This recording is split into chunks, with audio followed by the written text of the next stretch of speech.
Hello po muli, eto na naman po ako, Jenny Magat Vlogs. Hello po sa ating lahat, hello Philippines, hello po sa mga OFW at sa mga viewers ko, subscribers po. Hello Paris, ngayon po ay pupunta po ako sa church. Ito po abang lumalakad magkwentuhan muna po tayo. Ito po, mabigat na naman po ang dala-dala ko. Every Sunday po may mga dala-dala po ako. Ganun po talaga ang nagse-serve po kay God. Kailangan po ay sacrifice. Masaya naman po akong ginagawa po ito.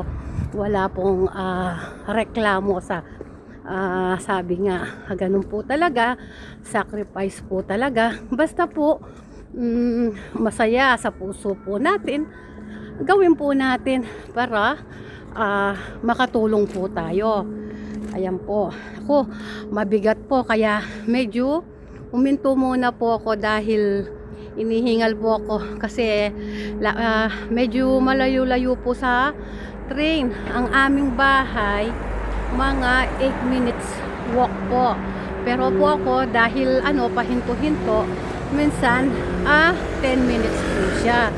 Kaya ayun po, siyempre po kahit na busy-busy po tayo sa trabaho, hindi po natin nakakalimutan yung service po natin sa Panginoon.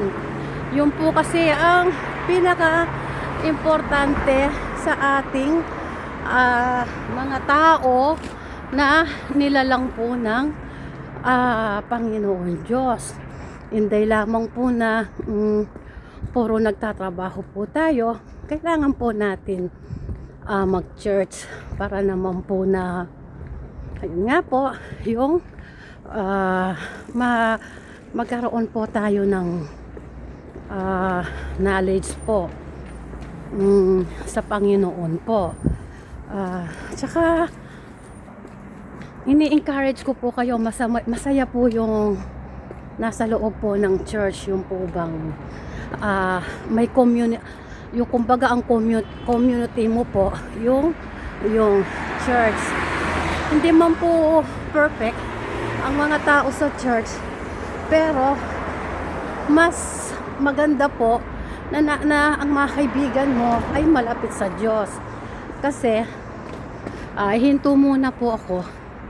Ang mga taong malapit po sa Diyos, hindi ka ibubulit sa kasamaan, sabi nga. Hindi ka tuturuan sa anumang mga bad influence tayong mga OFW. Sa susunod po, ang itatakel ko po is about sa mga misis, sa mag-asawa at sa mga single mom at ayun nga po sa mga single ladies naman po. Kaya abangan po ninyo yon. Ngayon po itatry ko po na lalagyan ko po ng English translation ito para sa mga ibang bansa. Ngayon po, this coming Saturday po, may i-interviewin po ako na isang OFW dito po sa Paris. Kaya ayun po, kayo pong mga OFW, mag-iingat po kayo dyan sa ibang bansa, lalo na po doon po sa giyera. At saka ayun po, lagi po tayong mag-pray for the protection po. At saka ayun nga po na huwag po nating pabayaan ang sarili po natin. O sige po, at ako po ay lalakad na dahil darating na po yung aking tram na sasakyan po.